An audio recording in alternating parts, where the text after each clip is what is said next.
میرے واجب الحترام بزرگوں اور عزیز دینی بھائیوں، اللہ تبارک و تعالیٰ کا بے حد انعام اور احسان ہے کہ اللہ تعالیٰ نے ہمیں اور آپ کو مسلمان بنایا۔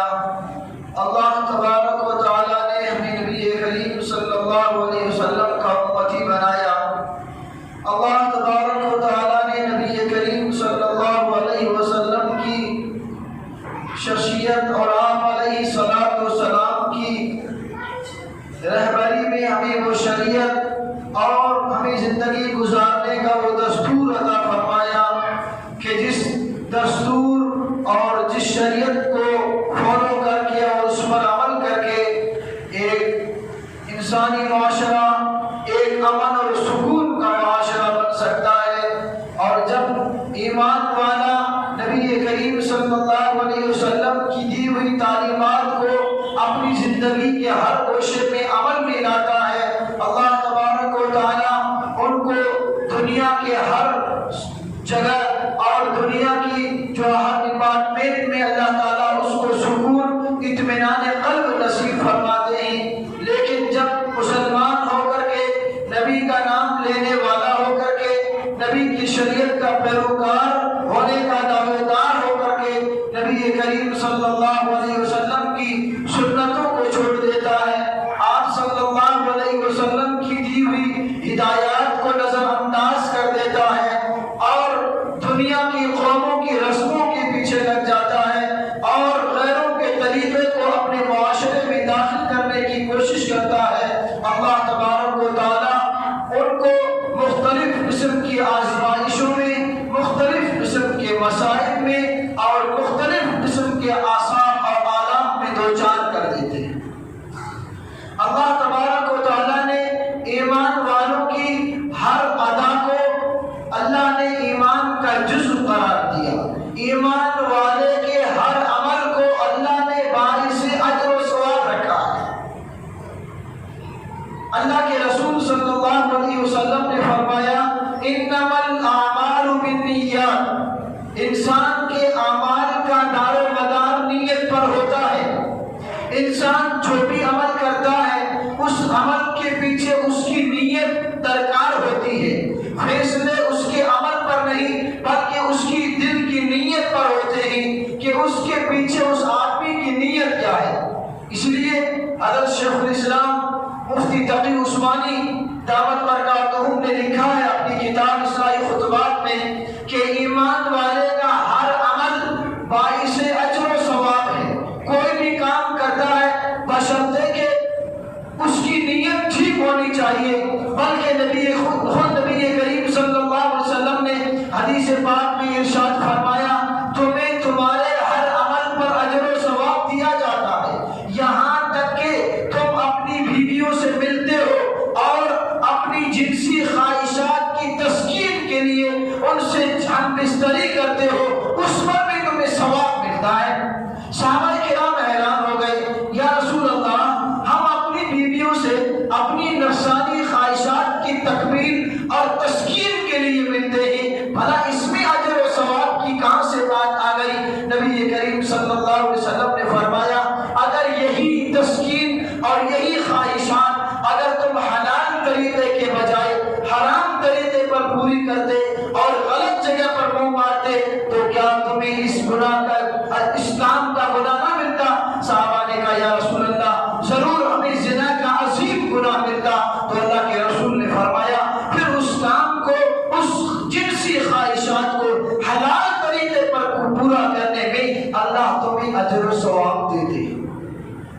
تو مسلمان کا ہر عمل اجر و ثواب کا باعث ہے۔ پھر ان چیزوں میں سے اللہ نے بعض کو اتنی اہمیت عطا فرمائی، اتنی اہمیت عطا فرمائی، چونکہ میں نے گزشتہ جمعہ میں جو ہے جائز کے متعلق کچھ معروضات پیش کی تھی، اس لیے اس جمعہ میں نے چاہا کہ جو نکاح ہے، نکاح جو ہوتا ہے کتنی عظیم چیز ہے شریعت کی نگاہ میں، ذرا اس پر بھی بات ہونی چاہیے تاکہ ہمیں پتہ چلے نبی کریم صلی اللہ علیہ وسلم کی شریعت نے نکاح کو کتنا اہمیت کا حامل بنایا ہے۔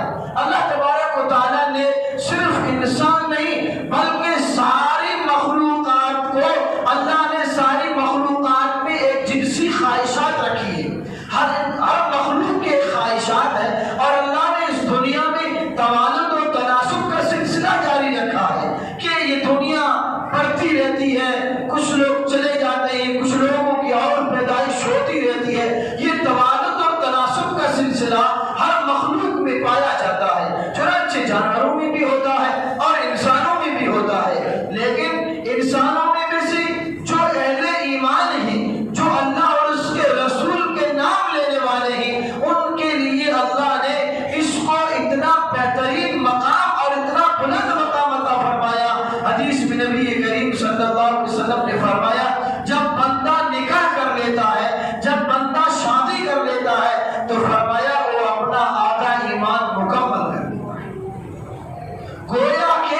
نکاح کو آدھا ایمان قرار دیا. اور حدیث میں نبی کریم صلی اللہ علیہ وسلم نے فرمایا نکاح کو آسان بناؤ اور زنا کو مشکل کرو. جتنا ہو سکے نکاح کو آسان بناؤ. جتنا نکاح آسان ہوگا اتنا زنا مشکل ہوگا. اور آج ہم نے نکاح کو اتنا مشکل کر دیا ہے، اتنا مشکل کر دیا ہے کہ آج زنا عام ہو چکا ہے. بے حیائی، زناکاری، فحاشی یہ جتنی بھی عام ہو رہی ہے اور بڑھتی جا رہی ہے، ان کے پیچھے سب سے بڑی وجہ جو ہے وہ یہ ہے کہ ہم اپنی اولادوں کا وقت پر نکاح نہیں کرتے. حضرت علی رضی اللہ تعالیٰ عنہ کا فرمان ہے، آپ نے فرمایا کہ 3 چیزوں میں کبھی دیری مت کرنا. نمبر 1، نماز جب اس کا وقت ہو جائے تو پھر کسی وجہ سے دیری نہیں کرنا، فوراً نماز کا وقت ہو گیا نماز ادا کر لینی چاہیے. اور فرمایا کہ دوسرے نمبر پر جنازہ جب تیار ہو جائے پھر اس کی تدفین میں دیر نہیں کرنی چاہیے. تیار ہو گیا نماز جنازہ پڑھو اور اس کو اللہ کے حوالے کر دو، اس میں بھی تاخیر نہیں. اور تیسری چیز حضرت علی رضی اللہ تعالیٰ عنہ نے فرمایا کہ جب بے نکاحی عورت یا مرد جب اس کے کفو کا اور اس کے ہمسر کا لڑکا یا لڑکی مل جائے تو پھر اس کے نکاح میں دیری نہیں کرنی چاہیے. دیری کرنے سے کیا نقصانات ہوں گے، وقت پر نکاح نہ ہونے کی کیا خرابیاں ہیں، معاشرے میں کتنا وبال اور کتنی بے حیائی پھیلتی ہے. حدیث میں خود نبی کریم صلی اللہ علیہ وسلم نے فرمایا جب تمہارے پاس کوئی ایسا شخص نکاح کا پیغام لے کر کے آئے جس کے دینداری اور تقوی پر تم مطمئن ہو تو اس کے ساتھ اپنی لڑکی کا یا اپنے لڑکے کا نکاح کر دو. اگر تم ایسا نہیں کرو گے تو زمین میں فساد ہوگا، زمین میں خرابی ہوگی.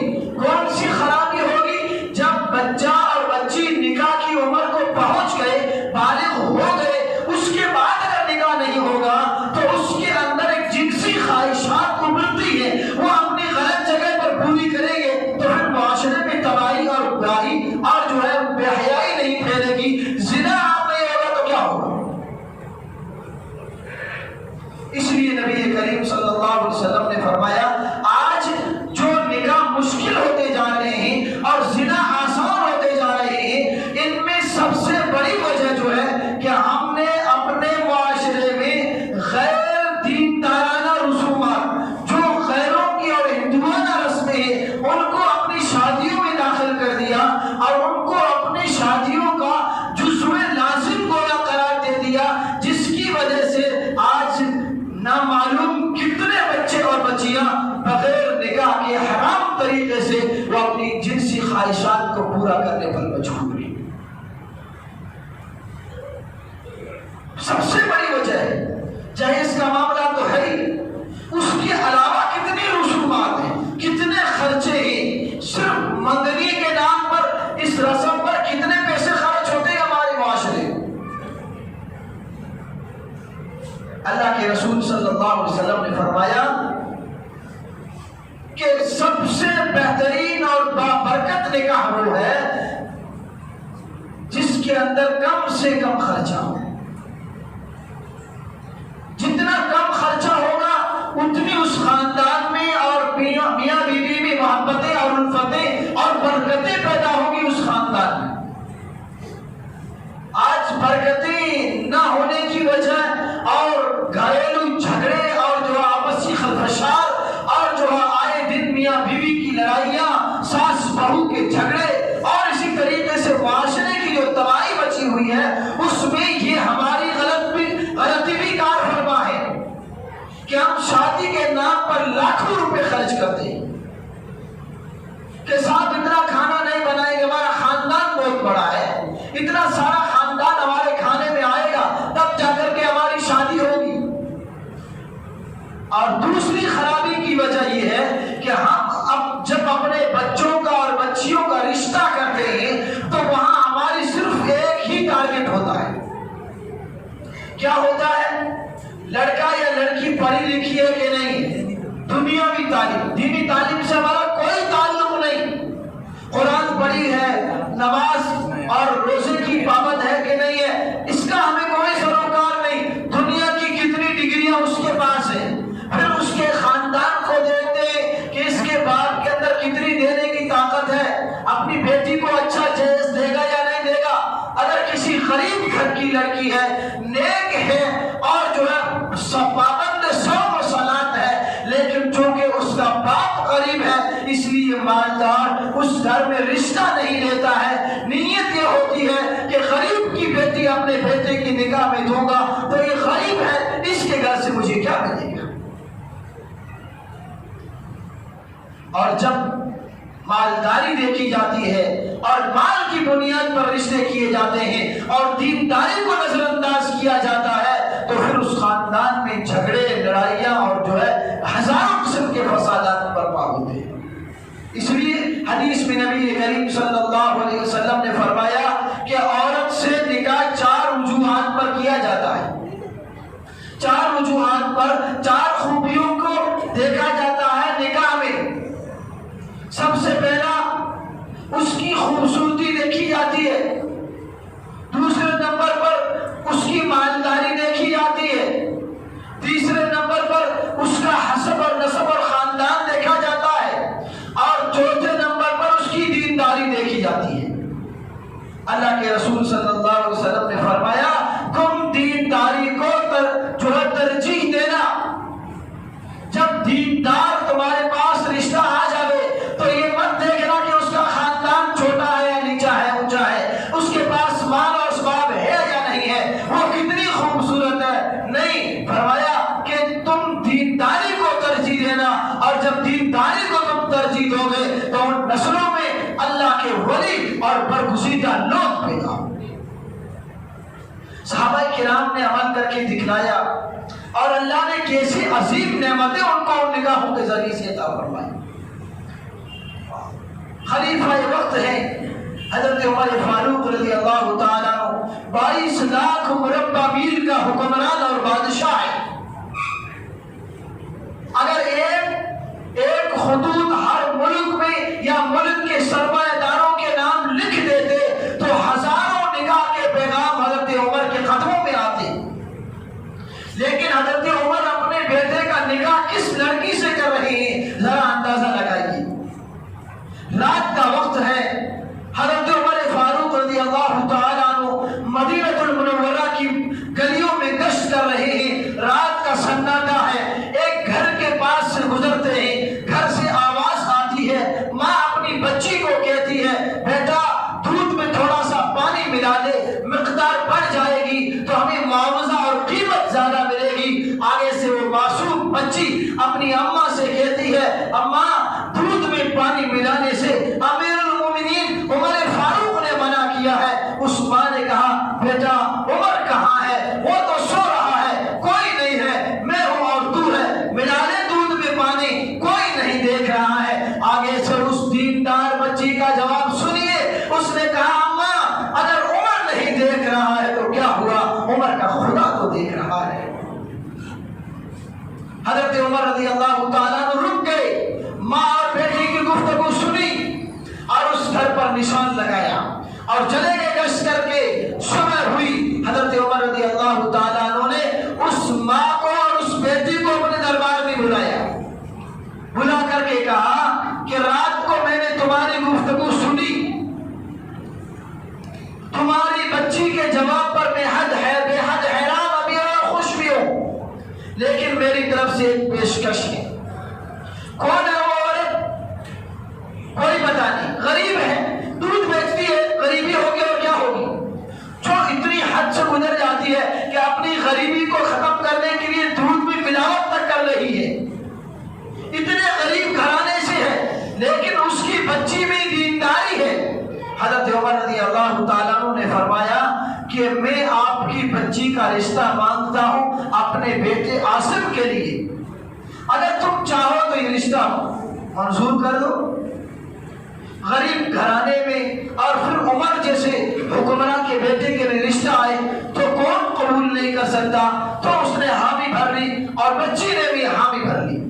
چنانچہ روایات میں آتا ہے کہ اس لڑکی کا حضرت عاصم سے نکاح ہو گیا اور پھر انہی کی اولاد میں سے اللہ نے اس امت کو عمر ثانی حضرت عمر بن عبدالعزیز جیسا محکم اور ایک عظیم حکمران اور انصاف پسند بادشاہ تھا۔ تو اندازہ لگائیے کہ جس نکاح میں انسان دینداری کو ترجیح دیتا ہے اور جو ہے مال کو چھوڑ کر کے دینداری کو ترجیح دیتا ہے، اللہ تعالیٰ اس میں کتنی برکتیں عطا فرمائے۔ اور اللہ کے رسول صلی اللہ علیہ وسلم نے ایک ہدایت یہ بھی فرمائی کہ نکاح کا اعلان کرو اور اس کو مساجد میں قائم کرو۔ نکاح کی مجالسیں مساجد میں ہونی چاہیے۔ آج ہم نے نکاح کی مجلسوں کو جو ہے باہر چوکوں پر اور چوراہوں پر اور گارڈنوں میں لے گئے، اللہ نے نکاح کی برکتیں ختم کر دی۔ ہم تو یہ سمجھتے ہیں کہ مسجد میں تو کسی غریب کی بیٹی کا نکاح ہوگا، مسجد میں تو کسی مسجد کے امام کی بیٹی کا نکاح ہوگا، کسی مدرسے کے مدرس کی بیٹی کا نکاح ہوگا، میں تو سرمایہ دار ہوں، میں تو مالدار ہوں، میں اپنی بچی کا نکاح مسجد میں کیسے کر سکتا ہوں؟ جبکہ اللہ کے رسول صلی اللہ علیہ وسلم فرما رہے ہیں کہ ان مجالس کو مساجد میں قائم کرو، وَجَعَلُوهُ فِي الْمَسَاجِدِ، نکاحوں کا اعلان عام کرو اور ان کی مجالس کو مسجدوں میں رکھو۔ چوکوں پر، چوراہوں پر، گلیوں میں نکاح ہوتے ہیں اور وہاں مسجد کے امام کو اور قاضی کو بلایا جاتا ہے۔ نہیں، ہمیں اس معاشرے کو بدلنا ہوگا۔ اس نکاح کو جتنا آسان کریں گے اللہ ہمارے معاشرے کو بے حیائی سے پاک کرے گا۔ اچھا، ایک وجہ اور بھی ہے، جو نکاح لیٹ ہوتے ہیں اور جو ہے وقت پر نکاح نہیں ہوتے ہیں، ان وجوہات میں سے ایک اس کی وجہ یہ بھی ہے کہ ہم یہ دیکھتے ہیں کہ اپنی بچی کا نکاح جس سے کرا رہے ہیں وہ لڑکا کیا کرتا ہے، مالدار ہے کہ نہیں ہے، کچھ کماتا ہے کہ نہیں کماتا ہے۔ اگر کماتا نہیں ہے تو نہیں لیتے ہیں کہ سب کچھ کماتا ہی نہیں ہے تو کیا کھائے گی میری بیٹی وہاں جا کر کے۔ اللہ تبارک و تعالیٰ نے اس مسئلے کا حل قرآن میں رکھا ہے۔ قرآن کریم میں اللہ تبارک و تعالیٰ نے فرمایا وَانكِحُوا الْأَيَامَ مِنْكُمْ، بے نکاح جو تم میں سے ہی تمہارے معاشرے میں جو بے نکاح مرد اور عورتیں ہیں ان کا نکاح کر دو۔ وَإِن يَكُونُوا فُقَرَاءَ يُغْنِيهُمُ اللَّهُ مِنْ فَضْلِهِ وَاللَّهُ وَاسِعٌ عَلِيمٌ۔ غریبی کا ڈر مت رکھو کہ میرا بیٹا تو بھی کماتا نہیں ہے، اس کی شادی کر لوں گا تو بہو آئے گی، وہ کہاں سے کھائے گی، تو خود پڑھائی کر رہا ہے۔ نہیں، اللہ فرماتے ہیں اس سے بے خوف ہو جاؤ، ہر آنے والا رزق اپنے رزق ساتھ لے کر کے آتا ہے اور ہو سکتا ہے آنے والے کی برکت سے اللہ تمہاری روزی میں اور برکتیں ڈال دے۔ اللہ تعالیٰ فرماتے ہیں کہ اگر وہ غریب ہیں، اگر وہ فقیر ہیں، اگر وہ نادار ہیں اور ان کی حالت یہ ہے کہ ان کے یہاں جو ہے کھانے پینے کا بندوبست بھی نہیں ہے، اللہ فرماتے ہیں وَإِن يَكُونُوا فُقَرَاءَ يُغْنِيهِمُ اللَّهُ مِنْ فَضْلِهِ، اللہ اپنے فضل سے ان کو مالدار کر دے گا۔ بتائیے، اللہ تعالیٰ روزی کا ذمہ اپنے ذمہ لے رہے ہیں کہ تمہارا کام ہے جب تمہاری بچی یا تمہارا بچہ، تمہارا لڑکا جب نکاح کے قابل ہو جائے تو مناسب رشتہ طے کر کے ان کا نکاح کر دو۔ یہ مت سوچو کہ ابھی تو پیروں پر کھڑا نہیں ہے، کام آئے گا کیسے، کماتا نہیں ہے تو خود کیسے کھائے گا، خود اپنا خرچہ نہیں اٹھاتا تو بیوی کے خرچے کہاں سے پورے کرے گا۔ نہیں، اللہ فرماتے ہیں اس سے بالکل نو ٹینشن، تمہیں ضرورت ہی نہیں اس بات کی فکر کی۔ اگر غریب بھی ہے، اب تو کوئی غریب نہیں اللہ کے فضل سے، جن کے نکاح زیادہ لیٹ ہوتے ہیں وہ مالداروں کے یہاں ہوتے ہیں۔ بچہ پڑھائی کر رہا ہے، ابھی ڈاکٹری کر رہا ہے، انجینئرنگ کر رہا ہے، انجینئرنگ کے لیے، ڈاکٹری کے لیے ان کے پاس لاکھوں روپے فیس کے ہیں، لیکن ایک بچی کو 2 ٹائم کا کھانا دینے کے لیے ان کے پاس وقت نہیں ہے یا ان کے پاس پیسہ نہیں ہے۔ اس لیے اللہ تبارک و تعالیٰ نے جو یہ مزاج رکھا ہے نکاح کا، اللہ نے اس کا بڑا بابرکت بنایا، دین کا آدھا حصہ اللہ کے رسول نے اس کو فرمایا۔ اس لیے ضرورت اس بات کی ہے کہ ان نکاحوں کو آسان بنایا جائے۔ آج ہم نے مختلف رسومات میں جکڑ کر کے نکاح کو مشکل بنا دیا، اتنا مشکل بنا دیا کہ غریب تو اپنی بچی کی شادی کر ہی نہیں سکتا جب تک اس کے پاس لاکھوں روپے نہ ہو۔ پہلے تو جہیز کے لیے اکٹھا کرے گا، پھر باراتیوں کے کھانے کے لیے اکٹھا کرے گا، پھر جو ہے فلاں رسم کے لیے اکٹھا کرے گا، زندگی بھر بیچارہ وہ کماتا رہے گا، اس کی بیٹی یوں ہی رہے گی۔ اس لیے ان رسومات کو ختم کریں۔ حالات جو ہمارے سامنے ہیں کہ مسلم بچیاں، نوجوان بچیاں کبھی جو ہے اپنے دوستوں کے ساتھ فرار ہو رہی ہیں، یہاں تک کہ غیر مسلموں کے ساتھ بھی وہ بھاگنے پر مجبور ہیں۔ وجہ ان کے پیچھے یہی ہے اور کوئی وجہ نہیں ہے۔ ایک تو وجہ بے دینی ہے کہ ہم اپنی بچیوں کو اور اپنے بچوں کو دینی تعلیم نہیں دیتے ہیں، جس کی وجہ سے وہ غیروں کے ساتھ بھاگ جاتے ہیں، اور دوسرے جب ان کے نکاح وقت پر نہیں ہوتے ہیں تو وہ اپنے جائز جو اپنے خواہشات کی جائز تسکین کی تلاش میں رہتے ہیں۔ جب ان کو میسر نہیں آتی ہے تو وہ غلط راستہ اختیار کرتے ہیں، اور جب غلط راستہ اختیار کرتے ہیں تو پھر وہ ماں باپ سے فرار ہو جاتے ہیں۔ اس لیے ان ساری رسومات کو ختم کرنے کے لیے، ان ساری پابندیوں کو معاشرے سے ہٹانے کے لیے ہمیں ایک بہترین قسم سے ایک طریقے سے مہم چلانی پڑے گی۔ سب سے مشکل کام ہے معاشرے میں جو ہے رسومات کا ختم کرنا، دل گردے والے کا کام ہے۔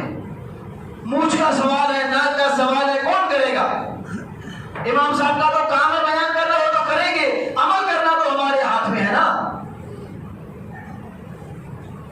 شادی میں ڈی جے ہے، رسومات ہے، ہزاروں قسم کی مصیبات ہم نے کھڑی کر دی۔ وہ عظیم نکاح جس کو برکتی اور آدھا ایمان شریعت نے قرار دیا، ہم نے اس کو ڈھول ڈماکوں سے اتنا بھر دیا پتہ ہی نہیں چلتا کہ نکاح ہو رہا ہے کہ کیا مصیبت ہو رہی ہے۔ بلکہ اب تو یہ ہو گیا کہ جس مسلم معاشرے میں یا مسلم محلے میں شادی ہوتی ہے، 10 دن پہلے تک اس معاشرے کے بوڑھے اور مریضوں کی نیندیں حرام ہو جاتی ہیں۔ دیکھیے، اندازہ لگائیے ساری چیزوں کا، یہ ساری ہندوانہ اور غیر مسلمانہ رسومات ہیں۔ نکاح سادگی سے کریں۔ خود نبی کریم صلی اللہ علیہ وسلم نے اپنی بیٹیوں کی اور صحابہ نے خود کتنی عظیم ہستی اللہ کے رسول صلی اللہ علیہ وسلم کی، ہم یہ چاہتے ہیں کہ میری بیٹی کی شادی میں یا میرے بیٹے کی شادی میں فلاں صاحب آ جائے تو کتنی بڑی بات ہو جائے گی، فلاں صاحب آ جائے تو کتنی بڑی بات آ جائے گی، ان کو تو بلانا پڑے گا، ان کے بغیر تو کام نہیں چلے گا۔ صحابہ کرام کی شادیاں کتنی سادگی سے ہوتی تھی۔ ایک مختصر سا واقعہ روایات میں آتا ہے، میں اپنی بات ختم کرتا ہوں، وقت ہو چکا ہے۔ بہرحال ایک صحابی ہے، بڑے مشہور صحابی ہیں، حضرت عبد الرحمن ابن عوف رضی اللہ تعالی عنہ، بڑے مبارک صحابی ہیں۔ ان 10 صحابہ کرام میں سے ہیں جن کو اللہ کے رسول نے جنت کی خوشخبری سنائی، جن کو عشرائے مبشرہ کہا جاتا ہے، اور اتنے مالدار ہیں۔ حضرت عبد الرحمن ابن عوف رضی اللہ تعالیٰ عنہ کے بارے میں آتا ہے کہ جب ان کا انتقال ہو گیا تو ان کی میراث میں جو اتنا سونا بچا تھا کہ ان کو کلاڑیوں سے کاٹ کر کے ورثہ میں تقسیم کیا گیا۔ کتنا سونا، کتنا اللہ نے مال دیا تھا۔ ایک وقت اللہ کے رسول صلی اللہ علیہ وسلم کی خدمت میں حاضر ہوئے، صبح اللہ کے رسول کی مجلس میں اللہ کے رسول صلی اللہ علیہ وسلم کی نگاہ پڑی حضرت عبد الرحمن ابن عوف رضی اللہ تعالیٰ عنہ کے کرتے پر لگے دھبے پر ایک زعفرانی قسم کا دھبا تھا، خوشبو کا، جو ایک مخصوص عورتوں کی خوشبو ہوا کرتی تھی۔ اللہ کے رسول صلی اللہ علیہ وسلم نے پوچھا، عبد الرحمن، یہ زعفرانی اور پیلی قسم کا دھبا تمہارے کپڑوں پر کیسے لگ گیا جبکہ تم شادی شدہ نہیں ہو؟ تو حضرت عبد الرحمن رضی اللہ تعالیٰ عنہ نے عرض کیا، یا رسول اللہ، میں نے ایک عورت سے نکاح کر لیا ہے۔ واہ، اندازہ لگائیے، عشرائے مبشرہ میں سے اتنے عظیم مالدار صحابی ہیں، لیکن نکاح اتنی سادگی سے ہو رہا ہے کہ کائنات کے سب سے عظیم ہستی اس میں موجود ہے، لیکن زحمت نہیں دے کہ ضروری نہیں ہے۔ اگر ضروری ہوتا تو عبد الرحمن اللہ کے رسول کو ضرور بلاتا، اور خود نبی کریم صلی اللہ علیہ وسلم نے جب سنا تو برکت کی دعا دی۔ یہ نہیں کہا، اچھا عبد الرحمن تم نے شادی کر لی اور نہیں بلایا بھی نہیں، ہاں چھپکے نکاح کر لیا تم نے، نہیں، اللہ کے رسول جانتے تھے کہ شریعت بڑی آسان ہے. اللہ کے رسول کا فرمانا دین یسر، دین بہت آسان ہے. اللہ نے دین کو بہت آسان بنایا. اس لیے اللہ کے رسول نے برکت کی دعا دیتے ہوئے فرمایا عبد الرحمن اولم ولو بشات، ولیمہ کر لو اگرچہ ایک بکری ذبح کر لو، یہ سنت ہے بس. اور پھر ولیمے کے نام پر ہزاروں قسم کی خرافات، اس کا شریعت میں کوئی لینا نہیں. اس لیے میں گزارش کرتا ہوں آپ تمام حضرات سے اپنے اپنے جگہ میں، اپنے معاشرے میں، اپنے محلوں میں ایسی باقاعدہ تنظیم سے ان رسومات کا اگر بائیکاٹ نہیں کیا گیا تو جو حالات بنے گی ہمارے معاشرے میں یہ اور بدتر سے بدتر ہوتے چلے جائیں گے. اللہ تعالیٰ ہمیں کہی گئی باتوں پر عمل کرنے کی توفیق عطا فرمائے. وآخر دعوانا